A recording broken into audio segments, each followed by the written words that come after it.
erectad, no rupa can fall without bringing the other 7 down with it. So a bare octad sitting on a fence, if one of those rupas should happen to fall, all 8 of them fall together, and so we're down to 3, 2, 1.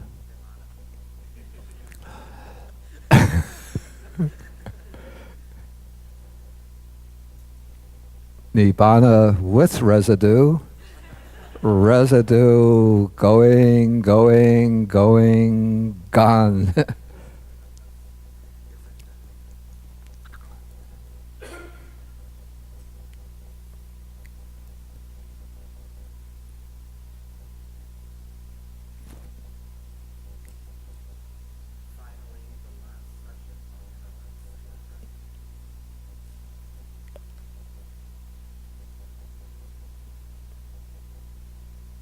Okay, so this is September 3rd, morning of September 3rd, 2014. This is the final question and answer session. Okay, so please feel welcome to ask any questions.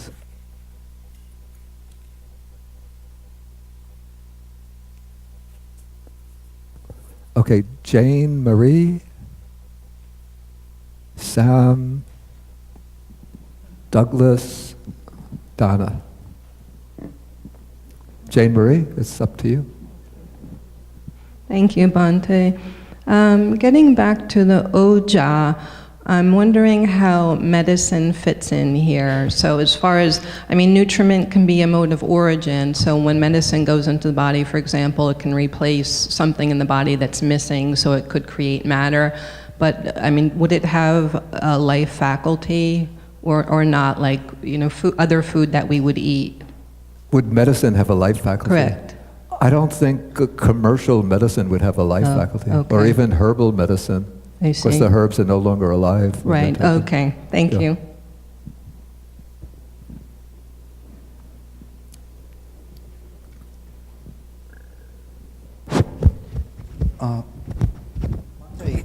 On page 250, when you were talking about the global warming, externally, temperature or the fire element also produces inorganic material. Yeah.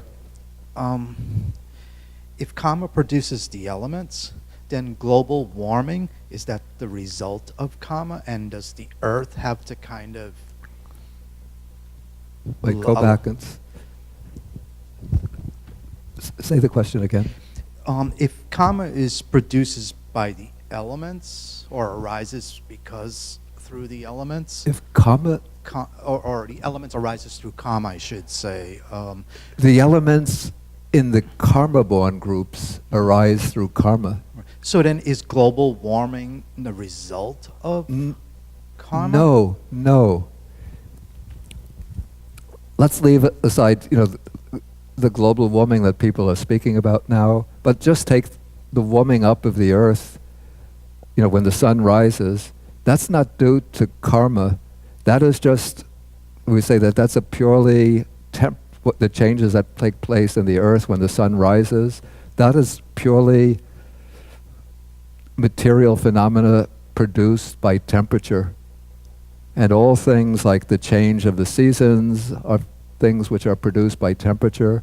And then even the climate change or global warming that's taking place today, it's at the physical level, it's produced by temperature.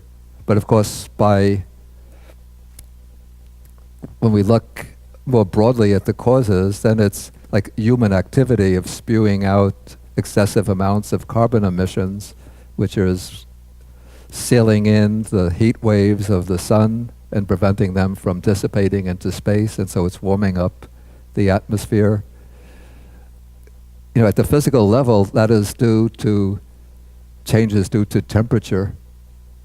It's not even, we wouldn't even say that these are material phenomena produced by mind, even though looking at it from a different perspective, one would say that it's meant the minds of people that are responsible for burning up all of the carbon fuels and then causing, the carbon emissions to increase.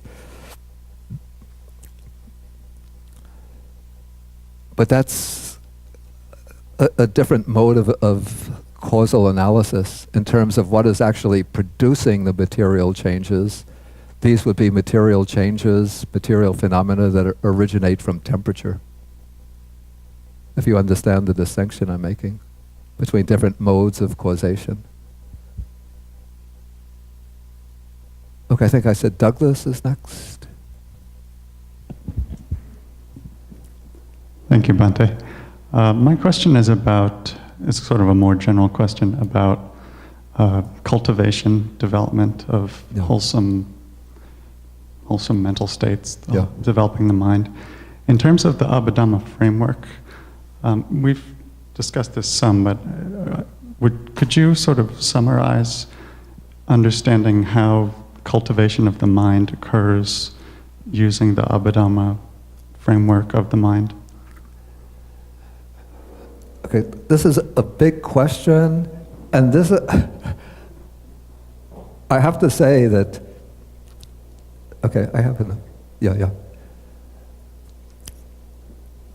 that this is the theme which is dealt with, at least partly, in chapter 9. So please reserve next year's Labor Day weekend to attend the Abhidhamma retreat. Then we're going to cover that in next year's retreat. But maybe just to answer in a very broad way now, that through understanding, the different classes of consciousness and how different types of consciousness have different roots, then we could see which are the different mental factors that enter into which classes of consciousness.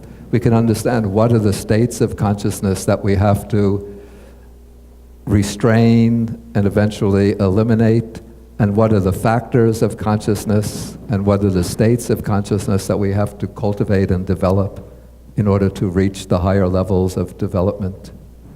But in more detail, we take this, particularly chapter 7 has a substantial section on this, and chapter 9 deals with the whole process of development from an Abhidhammic point of view.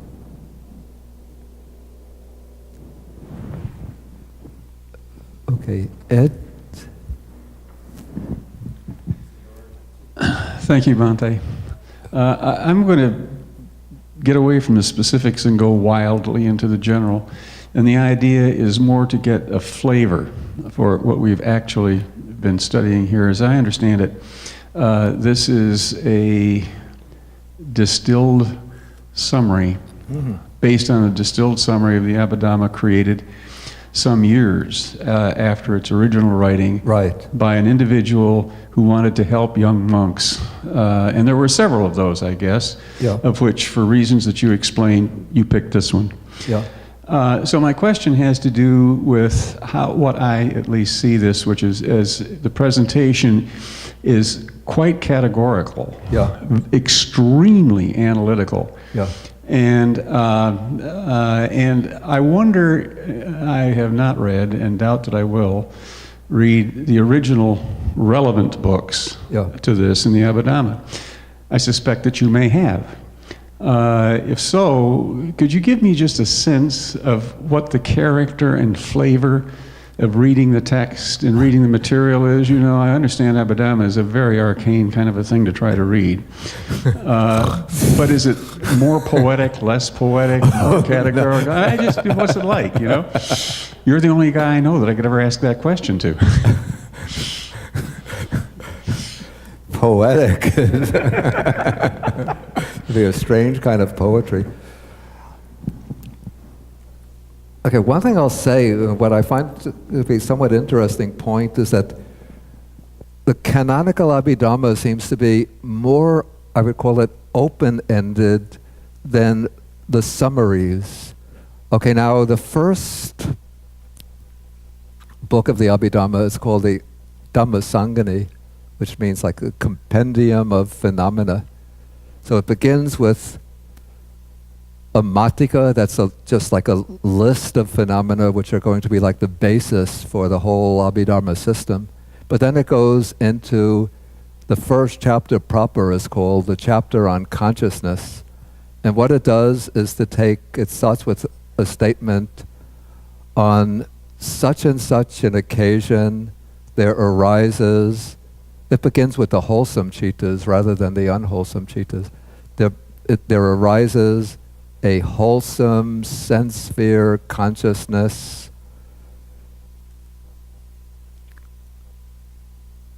I think accompanied by knowledge associated with joy.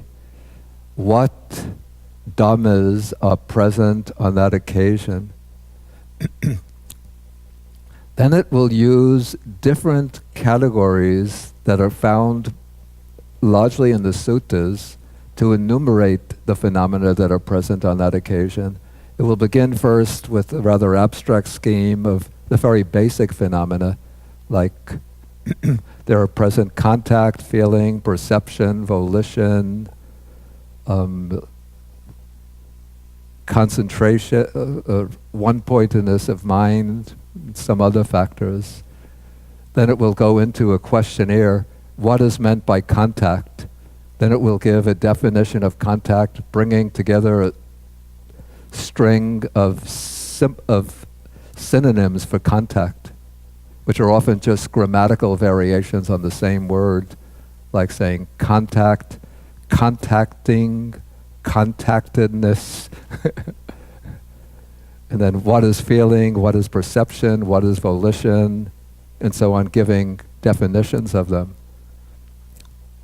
Then it will raise the question like, what faculties are present on that occasion? On that occasion there is present the faculty of faith, faculty of energy, faculty of mindfulness, faculty of concentration, faculty of wisdom. Then what is the faculty of faith that's present on that occasion? Giving a definition of it. And then the definition of each of the other faculties. And what are the powers that are present on that occasion? Enumerate the powers. And in this way it enumerates like all of the wholesome states that are present on that occasion. And then it does this with all of the other states of consciousness. And it doesn't have such a restricted, it doesn't seem to be restricting the possible number of states of consciousness to a fixed number, but it just seems to be taking these as possible types of consciousness which can arise, which fit the description of the general category.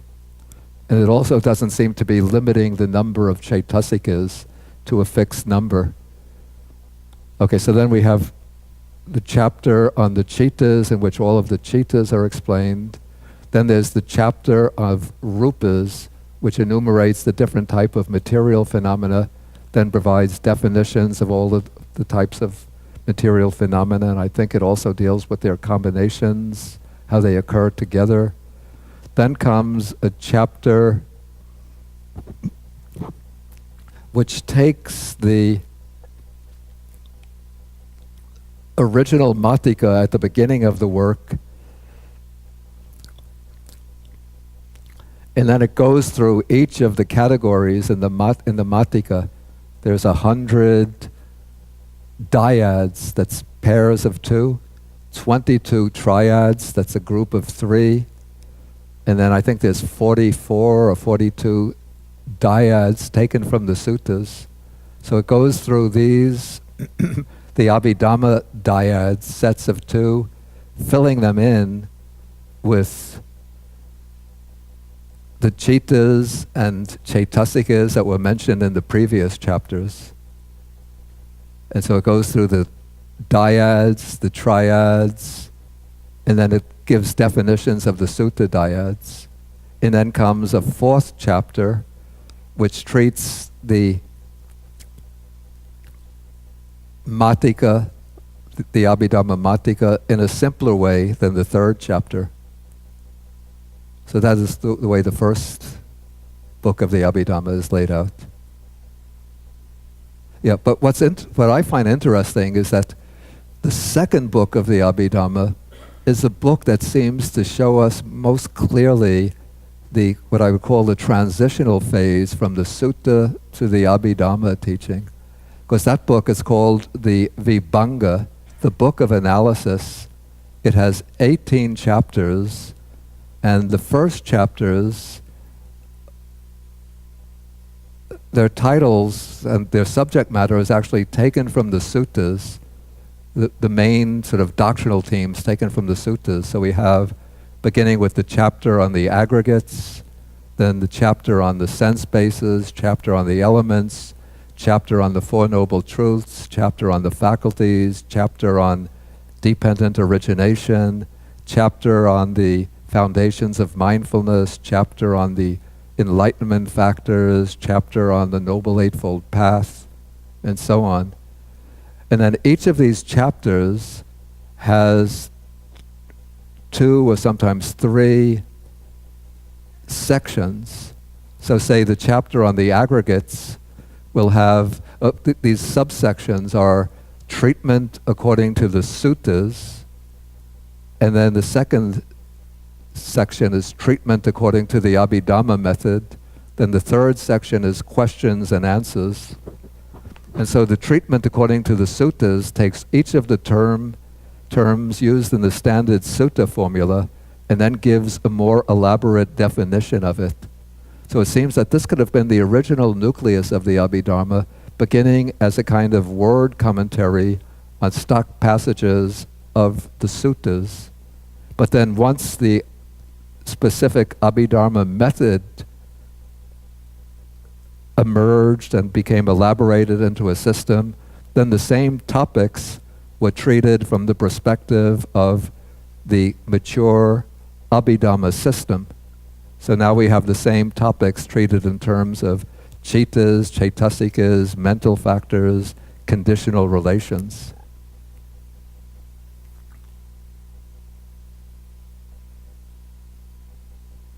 Okay, any further questions now? Oh, I'm sorry, I overlooked Donna.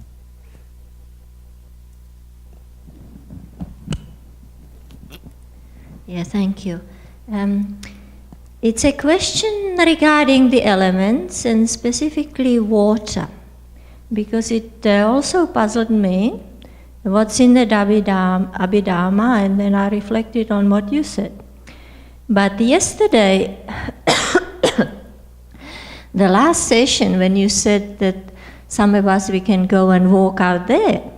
Well, I did, and then I started walking along the pavement, just feeling, just meditating the elements, what I feel. And then I felt something trickling down my back. You know, it was sweat. Yeah. And I realized actually that what is happening, that there are pressure receptors.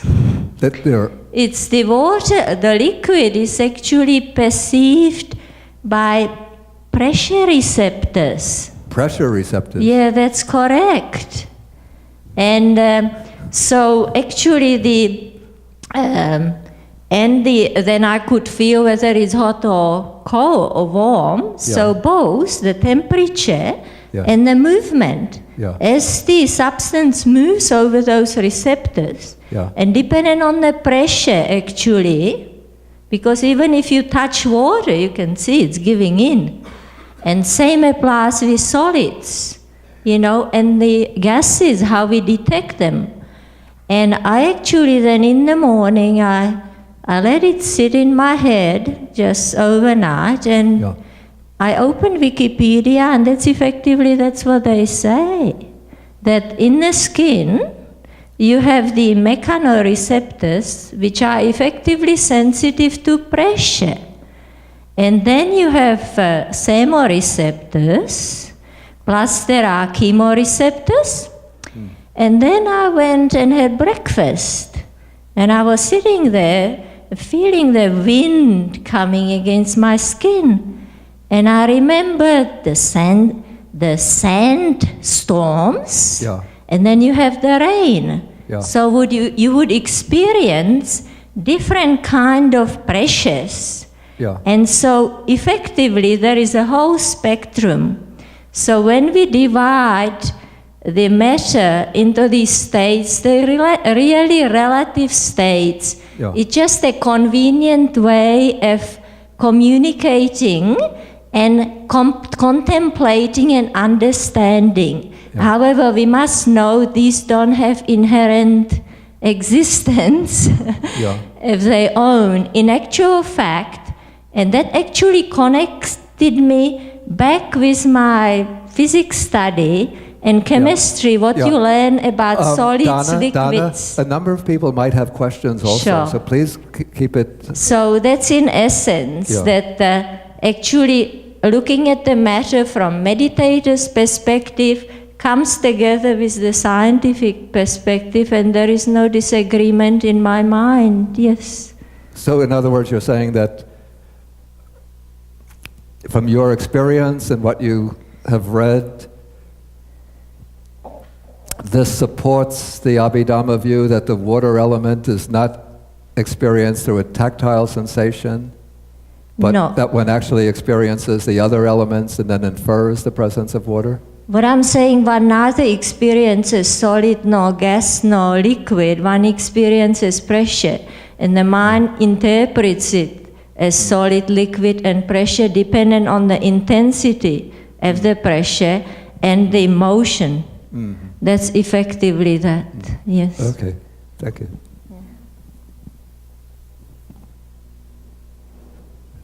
Venerable Dhammadippa?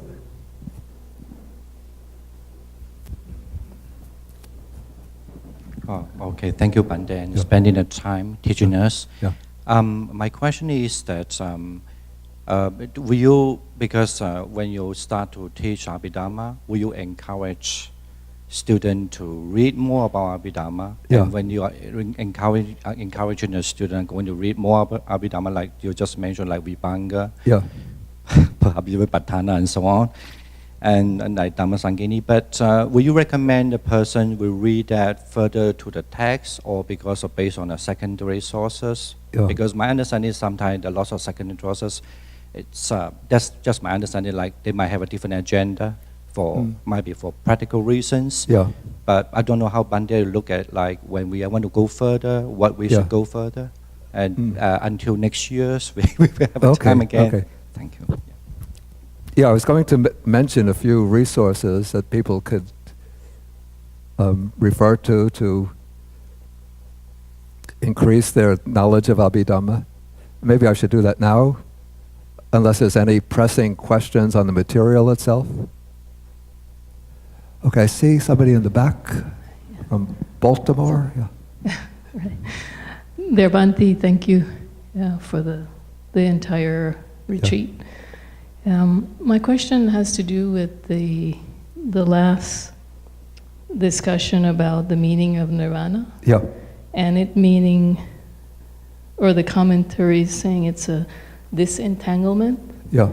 So would one interpret that to be that this entire understanding of being social, that we are social beings, which comes from a community model, various cultural models, certainly a medical model. Psychiatrists and psychologists will tell you that depression is when you're not in society. Yeah. So how do we interpret that? Because my understanding is the path to nirvana is this complete disentanglement from others, so that one can cultivate this awareness from being absorbed in understanding oneself, so one can understand the world and benefit the world.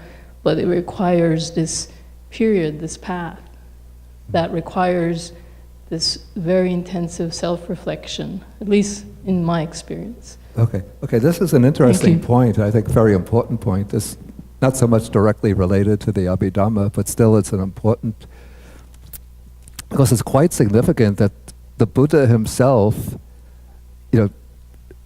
after achieving enlightenment and realizing Nibbana, he had this choice of either remaining in seclusion and just enjoying the peace of liberation himself, or going back into the world in order to start teaching.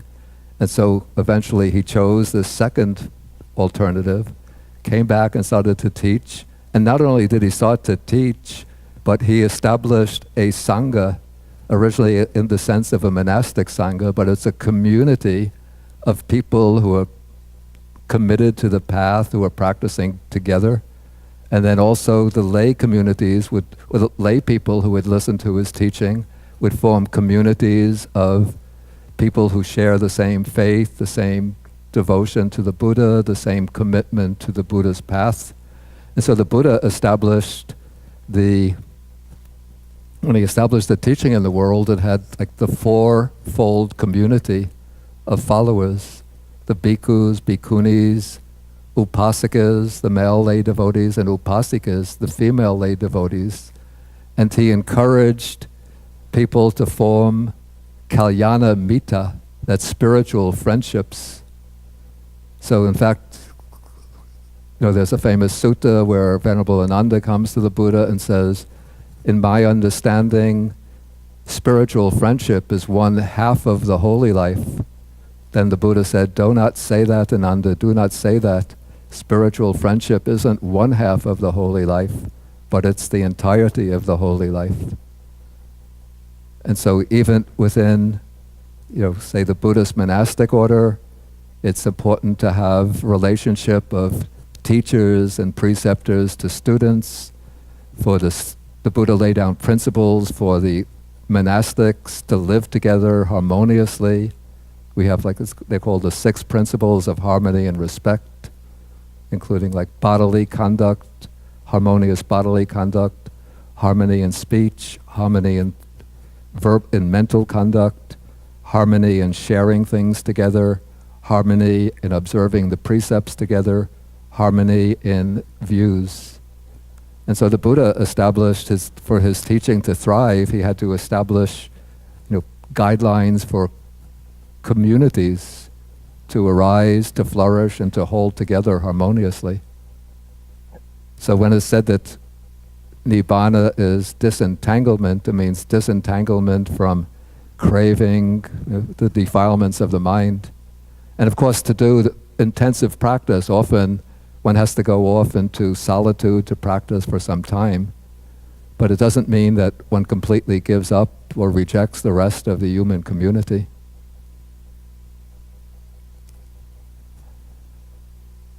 Okay, I think maybe with this, then we will end the discussion. And then I'll bring up some works for further investigation. Just before, Suki gave me this book by, her name is Sayalay Susila. I have a copy of this book myself. She is a Malaysian Buddhist nun who's practiced for many years with the famous Burmese Soyador Pa Auk Soyador. And so she wrote this book, which is it's actually based largely on the compendium of Abhidhamma, but maybe it's more user-friendly, you might say.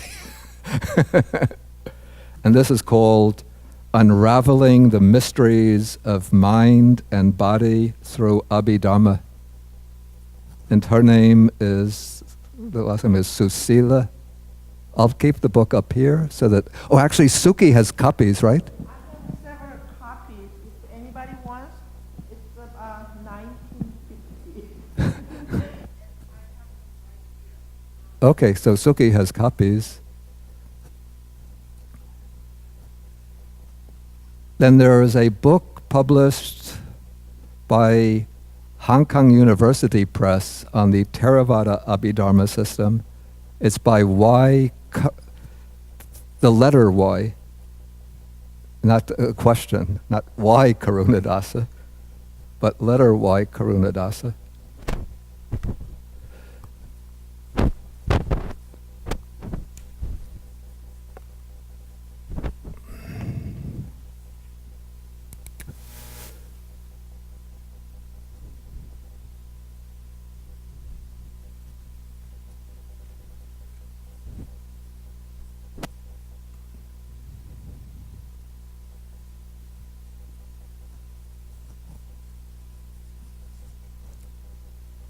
It's called the simply the Theravada Abhidhamma. It's quite a thick book. And then, as I've mentioned several times, there's not only the Theravada Abhidhamma system, but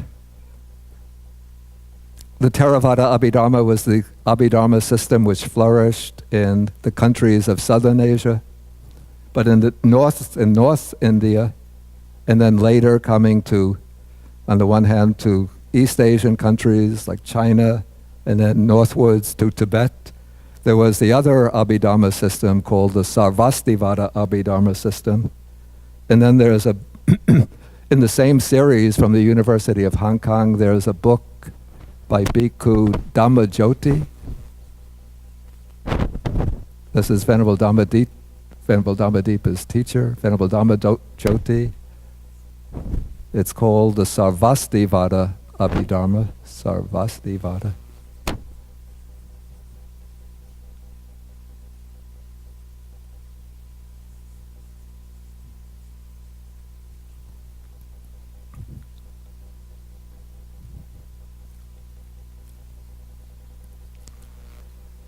And then for those living in or around New York City, Venerable Dhammadeepa gives a weekly class at, it's the CUNY Downtown Center or Midtown Center. And are you doing now the Abhidhamma Kosha? Abhidhamma Avatara, which is a work from the Sarvastivada system. And this is every Wednesday, is it? Every Wednesday.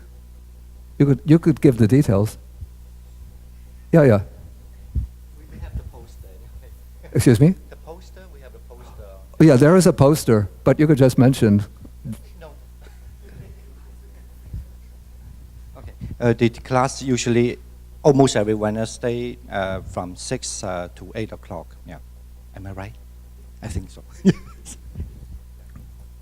Yeah, almost every Wednesday, but sometimes we do skip. We try to have maybe just 3 classes a month. Yeah. Okay, thank you.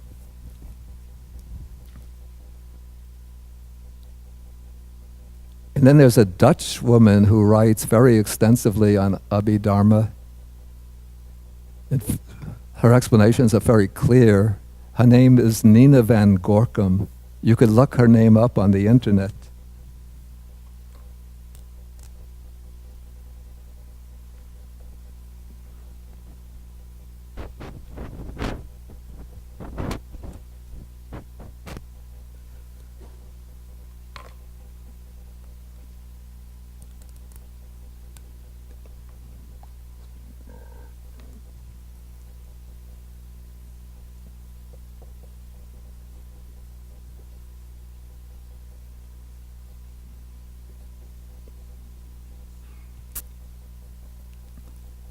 She lived in Thailand for many years, and then she studied Abhidhamma with a Thai teacher.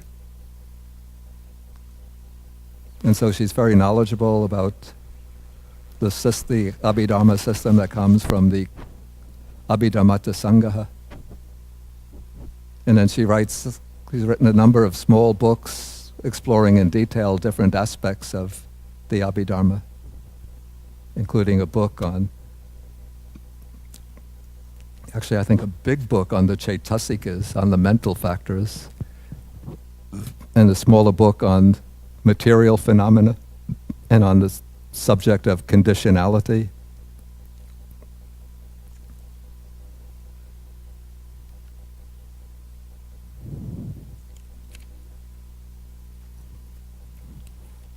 Okay, the last thing that we do before we do the final sharing of the merits is to give credit to the people who have contributed. The number of people have contributed in various ways to this retreat.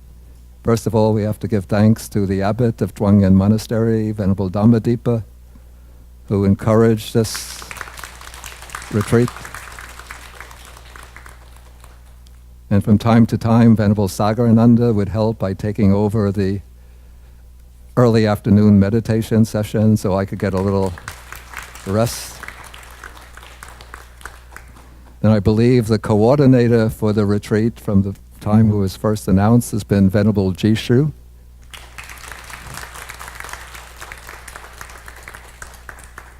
And during the retreat, she's been assisted by Venerable Mingjie, who's been helping in various ways.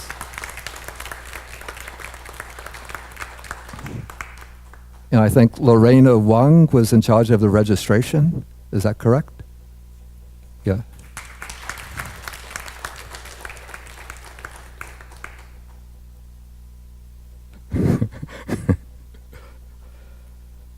And then throughout the retreat, there have been numbers of volunteers who have been coming and helping in the kitchen.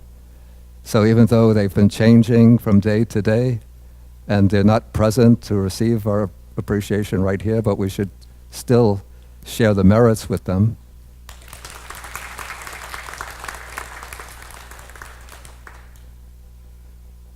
And then while I've been giving the presentations in English, those who are not fluent in English have been wearing headphones, getting a Chinese translation, and hidden way in the back has been a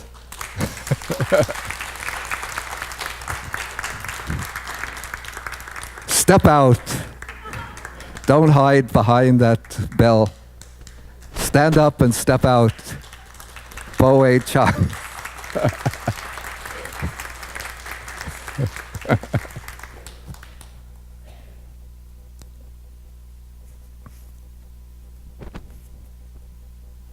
And then I have to mention, I've been getting constantly regenerated by drinks, power drinks, that have been prepared by Yong Xin Fasha and Chen Li.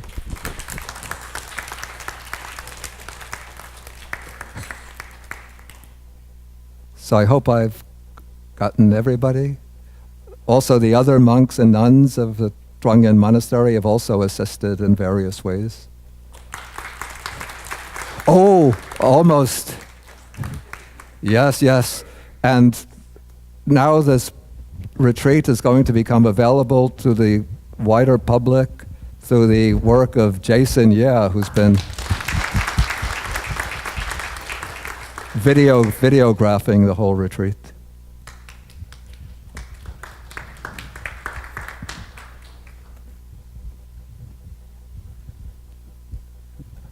Okay. 那我们今天最感恩的就是，我们的这个主讲者哈，就是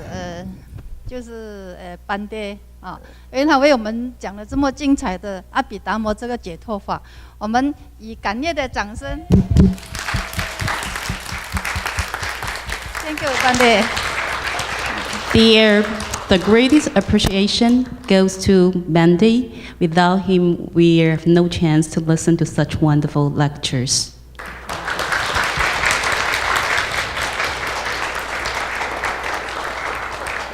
还有你们大家觉得这一次的阿毗达摩的这个课，讲的精不精彩啊It's a wonderful lecture. It's a wonderful retreat. Yes. 就是时间过得真的很快，现在又要到这个说再见的时候了。但是我们不要忘记哦，我们等一下本来是现在这个时间是吃饭的时间。Once again, I want to mention time flies, and it's supposed to be the time for lunch, but 但是我想我们还是要先把场地恢复了哈，一切做好，我们才去用餐，可不可以呀？可以啊。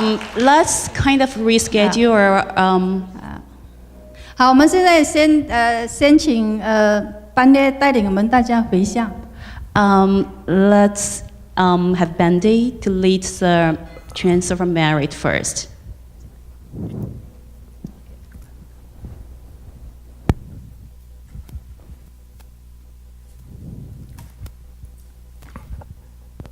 Okay, so now during the course of these 5 days or so of the Abhidhamma retreat, through the activities of listening to the Dhamma, explaining the Dhamma, reflecting on the Dhamma, discussing the Dharma, the meditation sessions, the devotional sessions. We all accumulate a great mass of merit, and now we want to share this merit with all beings throughout the universe. We share it with everybody who contributed in any way to this retreat. And then some of the people during the retreat I've heard have had personal troubles with family members. We mentioned Chris last night and Carolyn. And so we want to also share the merits, especially with their family members who are in need of help. And then we share the merit generally with the Dhamma protecting deities, the Devas, and with the Bhutas or fear spirits, and the Nagas or dragon spirits, and then with all beings throughout the world. So while you radiate thoughts of loving kindness and compassion, then I'll recite the verses for the sharing of the merits. Akasata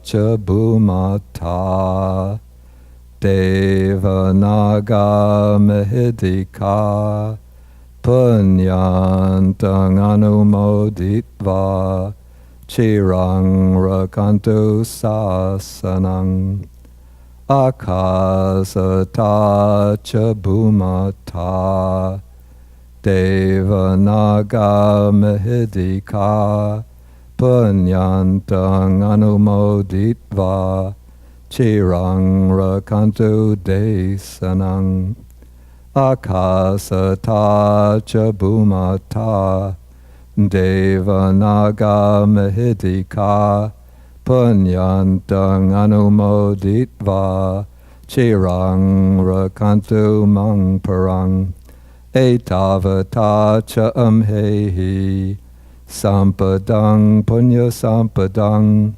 sabbe devanumodantu sabba sampati siddhya etavata cha amhehi sampadang punya sampadang sabbe bhutanumodantu sabba sampati siddhya etavata cha amhehi sampadang punya sampadang sabbe satanumodantu sabba sampati siddhya bhavagupadaya vichihetato etantare satakayupapanna rupya rupicha asanya sanino dukkha pamuchantu pusantu nibuting.